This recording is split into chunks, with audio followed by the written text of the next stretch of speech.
오늘 주의 사랑과 은혜가 우리 사랑하는 성도님들에게 가득하기를 소원합니다. 오늘 말씀은 우리 성도들이 너무 익히 잘 아는 말씀입니다. 성경을 이야기하면서 이 창세기에서 이 에서와 야곱의 이야기를 빼놓을 수가 없죠. 사랑하는 성도 여러분, 오늘 말씀의 제목은 은혜를 가리는 신앙이라는 말씀으로 이렇게 성도님들과 나누기를 소원하는데요. 오늘 본문은 좀 매우 복잡한 이야기를 담고 있습니다. 한 사람만 잘못한 게 아니라 이삭도 문제고 리브가도 문제고 그리고 야곱도 문제입니다. 오늘 본문에 보면 빌런들이 나오는데 누가 빌런이냐면 이삭도 빌런이고 리브가도 빌런이고 야곱도 빌런입니다. 이 사람들이 굉장히 중요한 사람들인데 중요한 건 뭐냐면 이 세 사람 모두가 각자의 방식으로 누구의 은혜를 가리고 있다? 하나님의 은혜를 가리고 있다라는 거예요. 하나님은 일하십니다. 하나님의 뜻은 이루어지죠. 하나님 결국 자기의 뜻대로 언약을 이어가십니다. 그런데 사람은 그 하나님의 은혜를 드러내지 못하고 오히려 어떻게 할 때가 있다고요? 가릴 때가 있다라는 거예요. 오늘 본문은 바로 그 장면인데, 그래서 오늘 우리가 붙들어야 될 한 가지 메시지는 무엇이냐면 이것입니다. 하나님의 복은 하나님의 방식으로 이루어져야 한다는 겁니다. 하나님의 복이 어떻게 이루어져야 한다고요? 하나님의 방식으로 이루어져야 한다는 겁니다. 내 감정으로, 내 방법으로, 그리고 내 속임수로 붙드는 복은 하나님의 은혜를 가리는 신앙이 된다는 겁니다. 오늘 우리는 이삭과 리브가와 야곱을 순차적으로 이제 살펴보면서 이들이 어떻게 하나님의 은혜를 가리고 있는지 살펴볼 것입니다. 그래서 오늘 우리는 이 설교를 들으면서 뭐냐면 우리가 하나님의 은혜를 가리는 신앙인이 되면 되겠습니까? 안 되겠습니까? 안 되겠죠. 오늘 이 설교 들으면서 어떻게 하면 하나님의 은혜를 가리는 신앙이 아니라 하나님의 은혜를 더 밝히 드러내는 신앙인이 될 것인가를 생각하면서 말씀을 좀 들으시면 좋을 것 같습니다. 첫 번째로 이삭인데요. 이삭은 어떠한 방식으로 하나님의 은혜를 가렸는가? 분별하지 못함으로 하나님의 은혜를 가린 사람이었다고 말씀합니다. 본문의 시작은 이삭으로 시작되는데 이삭은 나이가 많아졌습니다. 나이가 많아졌기 때문에 뭐가 어두워졌을까요? 눈이 어두워졌어요. 그리고 자기가 갈 날을 예상하면서 내가 갈 날이 얼마 안 남았습니까? 큰아들 에서를 부릅니다. 야, 에서 이리 와. 내가 언제 죽을지 모르니까 네가 사냥한 고기를 나한테 가져와서 내가 죽기 전에 너를 마음껏 축복할 수 있도록 해줘라. 겉으로 보면 그냥 아버지가 아들에게 어떻게 합니까? 축복하는 것처럼 보이잖아요. 왜냐하면 에서는 큰 아들이니까. 그런데 이 장면을 보면 조금 문제가 있습니다. 왜냐하면 여러분 성경을 이렇게 쭉 따라가다 보면 뭐냐면 이삭이 다 알고 있는지 어쩐지 모르겠지만 여러분 에서는 이 마지막 이삭이 에서에게 이 말 하기 전에 어떤 장면이 기록되어 있냐면 그의 장조건을 어떻게 합니까? 팥죽 한 그릇에 야곱에게 팔아버리잖아요. 그러면 이삭이 알고 있는지 모르고 있는지 모르지만 결국 장자의 권한이 누구한테 넘어가 있다는 것을 성경은 말하고 있습니까? 야곱에게 넘어가 있잖아요. 그런데 이 이삭이 지금 에서를 불러다가 이렇게 말을 한 것은 무엇을 넘어서는 거라고 볼 수 있나요? 하나님의 의도와 뜻을 넘어서는 것으로 볼 수 있다는 거예요. 에서는 이미 장자의 권리를 가볍게 여긴 사람입니다. 팥죽 한 그릇의 장자권을 팔아버린 사람입니다. 그는 장자의 권리를 귀하게 여기지 않았습니다. 하나님이 주신 자리를 가볍게 여긴 사람이라고요. 그 사람에는 장자의 축복권을 가면 될까요? 안 될까요? 안 된다는 말이에요. 그런데 이삭은 그 에서에게 축복하려고 합니다. 물론 우리는 여기서 이삭이 하려는 축복이 이거일 수 있습니다. 뭐냐면 이삭이 하려는 축복은 단지 장자로서의 축복을 하려고 하는 것인지 아니면 언약의 계승자로서의 그 권리를 가지고 축복을 하려고 하는 건지 둘이 명확하진 않아요. 명확하진 않은데 그러나 분명한 것은 성경은 뭐냐면 이삭의 마음을 하나님의 중심으로 설명하지 않는다는 거예요. 이삭이 지금 하나님을 따르고 있지 않다라는 거예요. 성경은 이미 말하고 있는데 뭐냐면 이삭은 에서를 사랑하고 리브가 누구를 사랑했을까요? 야곱을 사랑했어요. 즉 이삭의 판단 뒤에는 하나님 앞의 분별보다는 뭐가 더 작동하고 있다고요? 사적인 감정이 더 작동하고 있다는 거예요. 사랑하는 성도 여러분, 사적인 감정은 하나님의 은혜를 가리는 신앙이 될 수 있다는 거예요. 한번 마음이 기울어지면 들어도 바로 듣지 못합니다. 보아도 바로 보지 못합니다. 만져도 분별하지 못합니다. 먹어도 깨닫지 못합니다. 제가 이 말씀 드린 이유는요, 우리 산하성님들 우리가 개척된 지 10년밖에 안 됐으니까 그 전에 여러분들 아마 다른 곳에서 신앙생활하고 해봤을 겁니다. 그런데 여러분 교회 생활하다 보면 야 목사님 왜 저러지 할 때 이해 안 될 때는 뭐가 문제다? 이 사적인 감정이 있기 때문에 개입되어 있기 때문이라는 거예요. 오늘 본문이 바로 그것을 보여줍니다. 여러분 에서가 사냥하러 나갔어요. 그런데 얼마 안 돼가지고 누가 들어옵니까? 야곱이 들어오잖아요. 야곱이 들어옵니다. 이삭은 이상합니다. 너무 빨리 왔어요. 그래서 목소리도 이상합니다. 그래서 묻습니다. 내 아들아 내가 누구냐 물어요. 근데 이 질문은 굉장히 중요한데 이삭은 뭔가 이상한 것을 느껴요 안 느껴요? 느끼죠. 야곱은 에서라고 합니다. 이삭은 또 묻습니다. 이렇게 물어요. 야 어떻게 이렇게 빨리 잡았냐? 사냥을 갔는데 이렇게 빨리 잡을 수 없다라는 거예요. 그때 야곱이 어떻게 그러냐면 아버지 하나님 여호와께서 나로 순조롭게 해서 이렇게 빨리 잡아왔습니다. 라고 이렇게 말하는 거예요. 이 말도 이상합니다. 그러나 이삭은 어떻게 하냐면 가까이 오라고 그래요. 그리고 만집니다. 어디를 만졌을까요? 그렇죠. 예, 염소에 털로 이렇게 붙인 이렇게 손목을 만졌어요. 그리고 만져봅니다. 그래서 그 이상한 아주 유명한 말이 나옵니다. 목소리, 음성은 야곱의 음성입니다. 손은 누구의 손이라고요? 에서의 손이로다. 이 말은 이삭이 처음부터 이상함을 느끼고 있었다는 뜻입니다. 그는 몰랐던 것이 아니라 의심하고 있었습니다. 그런데 성경을 어떻게 표현하냐면 이런 이삭의 상태를 어떻게 표현하면 여러분 오늘 말씀해 보십시오. 네, 말씀 보시면 23절 같이 읽겠습니다. 시작. 그의 손이 형 에서의 손과 같이 털이 있으므로 분별하지 못하고 축복하였더라. 이상함에도 불구하고 손에서 무엇이 있었기 때문에? 에서의 털이 있었기 때문에.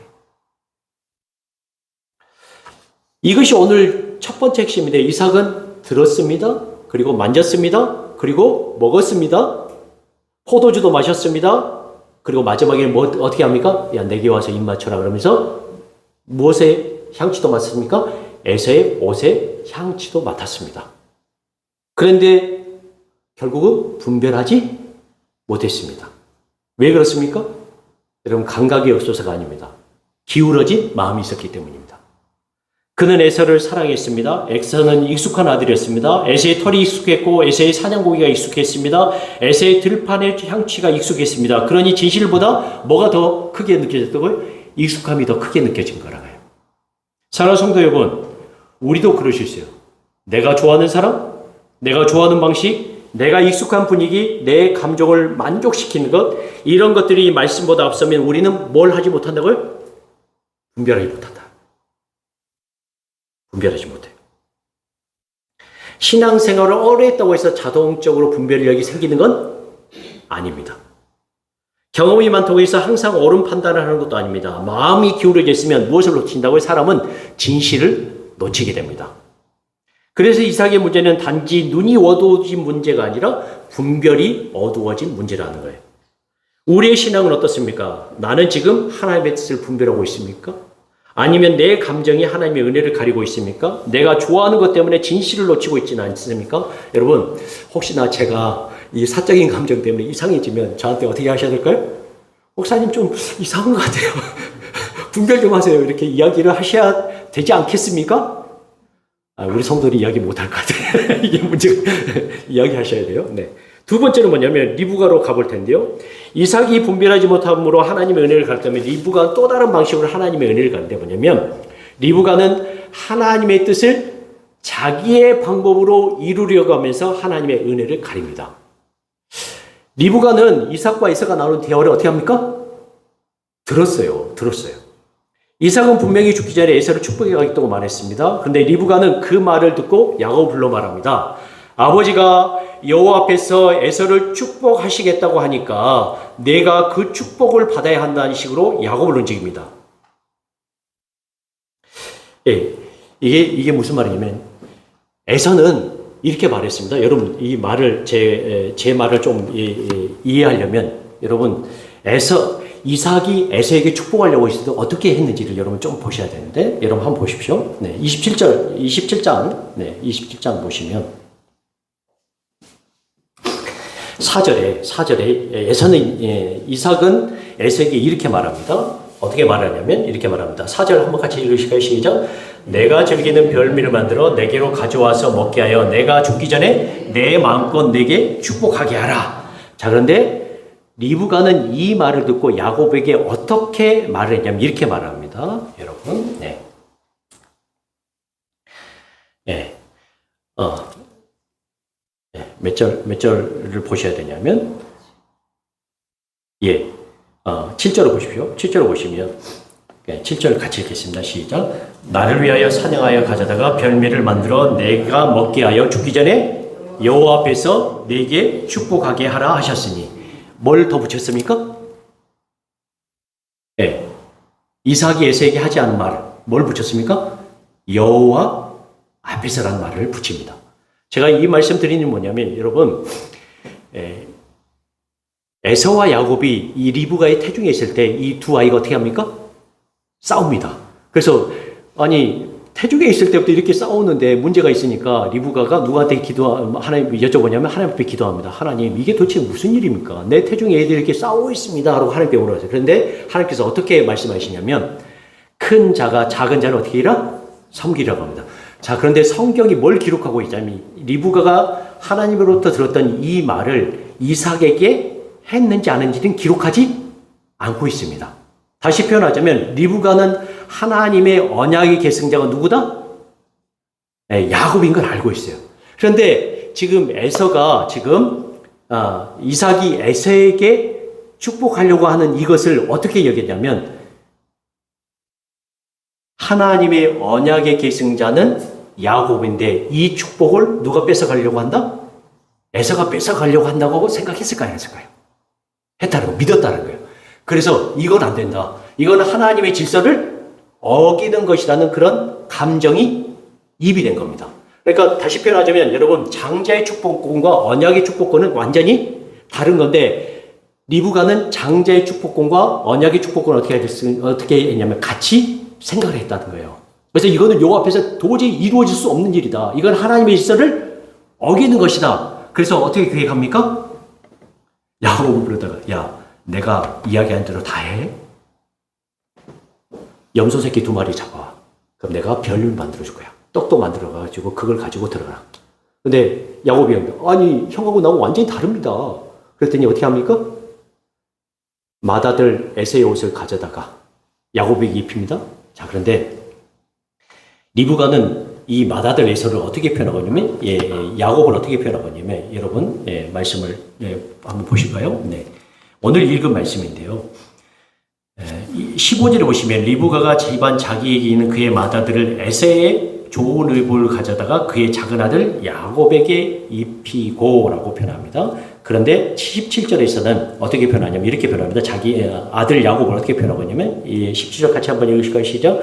자기가 만든 별미와 떡을 자기 아들 야곱의 손을 주니. 에서는 자기 아들입니까? 아닙니까? 에서는 자기 아들이 아니에요. 야곱은 자기 아들인데 에서는 자기 아들이 아니에요. 이렇게 표현하는 겁니다. 그러면서 염소 새끼의 가죽을 손과 목에 붙입니다. 별미와 떡을 만들어주죠. 속임수의 모든 준비를 누가 합니까? 리브가 합니다. 그리고 야곱이 이렇게 합니다. 아니, 형하고 난 완전히 다릅니다. 만약 이렇게 하다가 저주를 받을까 무섭습니다. 그랬더니 리브가 어떤 말을 합니까? 너의 모든 저주는 누구한테 돌려라? 나한테 돌려라. 이렇게 표현하는 겁니다. 여러분, 이게 두 번째 핵심인데요. 하나님의 뜻을 안다고 해서 내 방법이 정당화되는 것은 아니라는 거예요. 청장년 성도 여러분, 오늘 우리도 이 본문에서 정말 조심해야 되는데, 우리는 자주 말합니다. 무엇을 위해서라고요? 하나님의 뜻을 위해서라고 말합니다. 여러분, 나쁜 짓을 많이 하는 사람 치고 하나님 뜻이 아니라고 하는 사람은 없어요. 하나님의 뜻을 위해서라고 합니다. 가족을 위해서라고 합니다. 교회를 위해서라고 합니다. 자녀를 위해서라고 합니다. 그런데 정말 여러분 그렇습니까? 아니면 하나님의 뜻이라는 이름으로 내 조급함을 밀어붙이고 있습니까? 내 생각을 관찰하고 있습니까? 내 방법을 정당하고 있습니까? 리브가가 그랬습니다. 그는 언약에 대한 열심이 있었어요? 없었어요? 있었어요. 이 축복권은 어떻게 해야 된다? 반드시 야곱이 받아야 되는 것이 하나님의 뜻이다. 그러나 그 열심은 하나님을 신뢰하는 열심은 아니었다는 거예요. 만약 하나님께서 언약을 야곱에게 주시고 작성하셨다면 그 언약은 반드시 누구에게 갈까요? 야곱이 갈 거예요. 그런데 이 리브가는 그 하나님을 100% 신뢰하지 못했다는 거예요. 자기가 개입해서 자기가 이루려는 열심이 있었습니다. 더 심각한 것은 그 안에 사적인 감정도 있었다는 거예요. 에서는 내 아들이 아니고 누구만 자기 아들이다? 야곱만 자기 아들이라고 생각했다는 거예요. 여러분, 사랑하는 성도 여러분, 사적인 감정은 가정을 어떻게 할까요? 망칩니다. 예. 그리고 그 사적인 감정이 하나님의 이름까지 붙들면 더 위험해집니다. 리브가는 자기 아들을 위한다고 생각했습니다. 그러나 결과적으로 자기 아들을 속임수의 도구로 만들었습니다. 이것이 죄입니다. 하나님이 원하시지 않는 방법은 반드시 값을 어떻게 될까요? 치르게 됩니다. 우리는 나중에 합니다. 야곱은 이 일로 인해서 어떻게 합니까? 자기 집에서 도망치잖아요. 리브가는 사랑하는 아들과 오랫동안 헤어져 있습니다. 그리고 리브가는 아들을 마지막에 볼 수 있을까요? 못 볼까요? 못 보죠. 예, 못 봐요. 가정은 찢어집니다. 그러므로 사랑하는 성도 여러분, 하나님의 뜻은 무엇으로 이루어져야 될까요? 하나님의 방법으로 이루어져야 합니다. 여러분, 조금 이따 더 말씀드리면 하나님의 뜻이 하나님의 방법으로 이루어져야 된다는 말은 무슨 말이냐면, 여러분, 우리가 생각하는 상식적인 방법들과 우리가 생각하는 보편적인 방법들로 어떻게 될까요? 이루어져야 한다는 거예요. 물론 거기에 좀 더 하나님의 특별한 의미가 있을 수 있어요. 그러나 여러분, 성도들이 생각하는 상식과 방법이 벗어나는, 보편적인 것을 벗어나는 것은 하나님의 방법이 아닐 수 있다는 거예요. 이걸 좀 주의해야 될 필요가 있어요. 지금 기독교가 자꾸 욕을 먹는 건 뭐냐면 이런 겁니다. 하나님의 그 뜻과 은혜를 너무 강하게 주장하다 보니까 뭡니까? 정말로 하지 말아야 될 행동들을 너무 쉽게 한다는 거예요. 그러고 나서 이게 뭐라고 이야기하죠? 하나님의 뜻이라고 얘기하는 거예요. 이게 지금 우리의 문제라는 거예요. 아, 우리의 문제가 아니라 여기 서 있는 성도들의 문제가 아니라 다른 사람의 문제. 네. 여러분, 다른 사람을 복을 받기 위해서 다른 사람을 수단으로 삼으면 될까요? 안 될까요? 안 됩니다. 내 자녀를 수단으로 삼는 것도 안 됩니다. 심지어 나 자신도 죄의 도구로 내어줘서는 안 됩니다. 이제 세 번째로 가겠는데요. 리브가가 계획했다면 야곱은 그 리브가의 계획 속으로 어떻게 합니까? 들어갑니다. 야곱은 축복을 받기 위해서 자신을 소금의 수단으로 내어놓아 하나님의 은혜를 가립니다. 야곱은 아버지 앞에 들어갑니다. 그리고 자신을 숨깁니다. 아버지, 제가 왔습니다. 그랬더니, 야, 누구냐? 그랬더니 자기를 너 이렇게 표현합니까? 에사입니다. 입에 침도 안 바르고 에사입니다. 그런 거예요. 아버지를 속입니다. 그런데 더 심각한 것은 이렇게 말합니다. 야, 어떻게 이렇게 빨리 가져왔어? 그랬더니 어떻게 누구의 이름까지 들먹입니까? 하나님. 아버지 하나님이 여호와께서 나를 이렇게 순조롭게 만나게 하셨다고, 잡게 하셨다고, 그래서 내가 빨리 가져왔다고. 여러분, 이것은 단순한 거짓말이 아니라 하나님의 이름을 도용하는 것입니다. 자기의 거짓을 하나님의 이름으로 포장하는 것입니다. 이것이 얼마나 무서운 일입니까? 야곱은 복을 원했습니다. 그러나 믿음으로 기다리지 않았어요. 하나님을 신뢰하지 않았습니다. 자기를 숨기고 형의 모습으로 꾸미고 아버지를 속이고 하나님의 이름까지 이용합니다. 그리고 결국 축복을 받아야 합니다. 그래서 저는 이것을 축복을 받은 게 아니라 축복을 어떻게 했다고요? 따냈다라고 표현하고 싶습니다. 그럼 축복을 받은 게 아니라 어떻게 했다고요? 축복을 따낸 겁니다. 쟁취한 거예요, 쟁취. 왜냐하면 이 장면은 믿음으로 받은 축복의 모습이 아니라 속임수로 따낸 축복의 모습처럼 보이기 때문입니다. 물론 우리는 압니다. 원래대로라면 에사는 이미 장자권을 누구한테 팔았습니까? 야곱이 팔았잖아요. 야곱은 장자의 축복을 받을 자리로 들어가고 있습니다. 또 언약의 기승자는 결국 누구일까요? 야곱입니다. 하나님은 리브가와 야곱의 잘못과 실수와 속임까지도 넘어서서 원래 당사자에게 복이 지금 어떻게 합니까? 돌아가게 합니다. 예, 큰 그림을 보시면 이런 실수와 속임수가 있었지만 그 받아야 될 복이 원래 누구한테 돌아가게 된 것입니까? 야곱이 돌아가신 것이잖아요. 그러면 전체적인 내용을 보자면 하나님은 어찌됐든 야곱을 반드시 어떻게 하실 것이다? 뭐 복을 주실 거예요. 그런데 그 받을 복을 지금 누가 개입해서? 네, 사람들이 개입해서 다 망치고 있는 겁니다.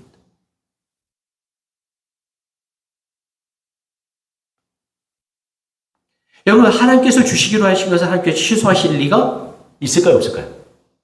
없죠. 예. 제가 한 이야기를 하자면, 부동산 사모님이 수요일날 요양원 예배를 드리고, 이렇게, 잠깐 부동산에 들렸거든요. 예배를 드리고 와서 잠깐 인사하고 늘 이렇게 하면서 이렇게 부동산에 잠깐 들렸어요. 잠깐 들렸는데, 목사님 그러지 않아도 연락하려고 그랬다고 그랬더니, 왜 그러냐고 그랬더니, 저기 어떤 교회에서 우리 건물 3층에 들어오려고 그러더라고. 그 이야기를 하는 거예요. 그래요?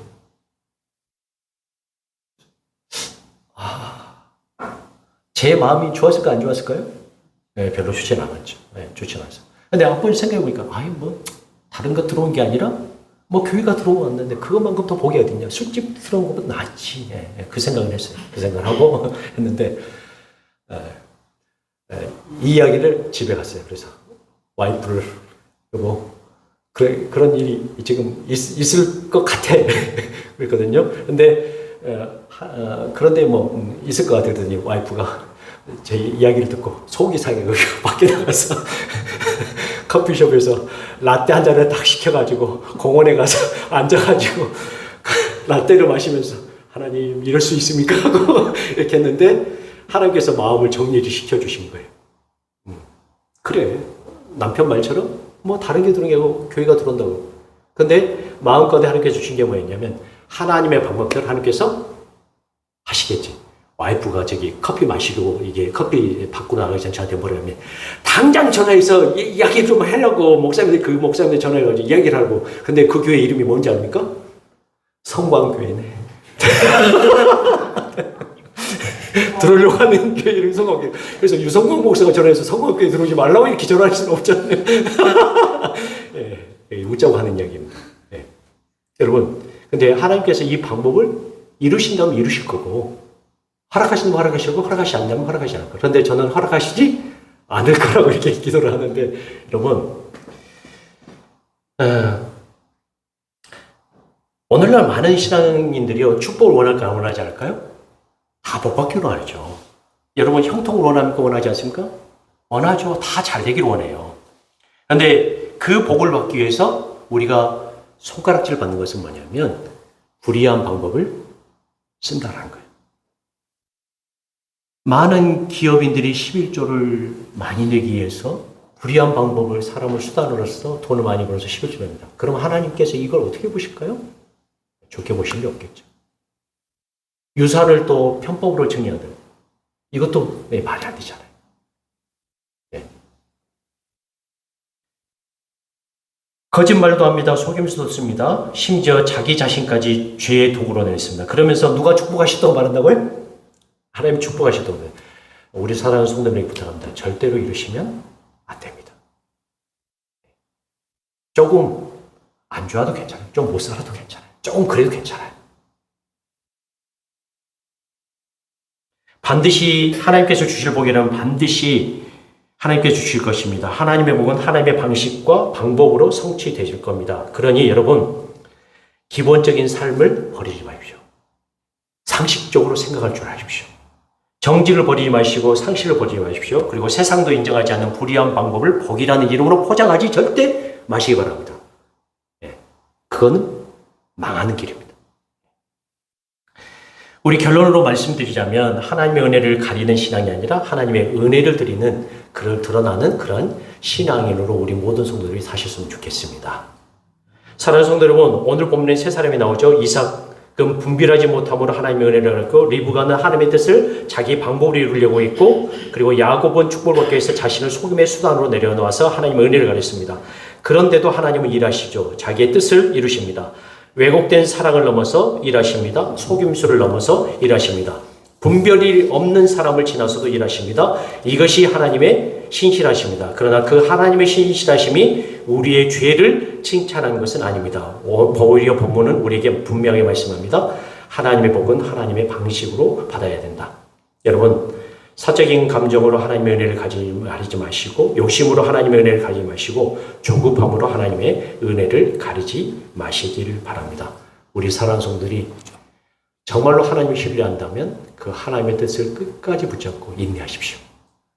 조금 늦게 이루어져도 상관없습니다.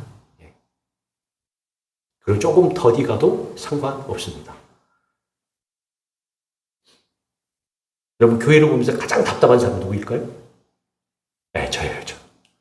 여러분, 급할 거 하나도 없어요. 무슨 말인지 아셨죠? 저도, 장로님 그러더라고요. 이 목사님, 그냥 하나님의 뜻에 순종하면서 사십시오. 늦게 가도 괜찮습니다. 그래서 순종하기로 했습니다. 하나님의 은혜를 가리지 말고 하나님의 뜻을 이루는 귀한 분들 되시길 주님의 이름으로 간절히 축원합니다. 아멘. 네.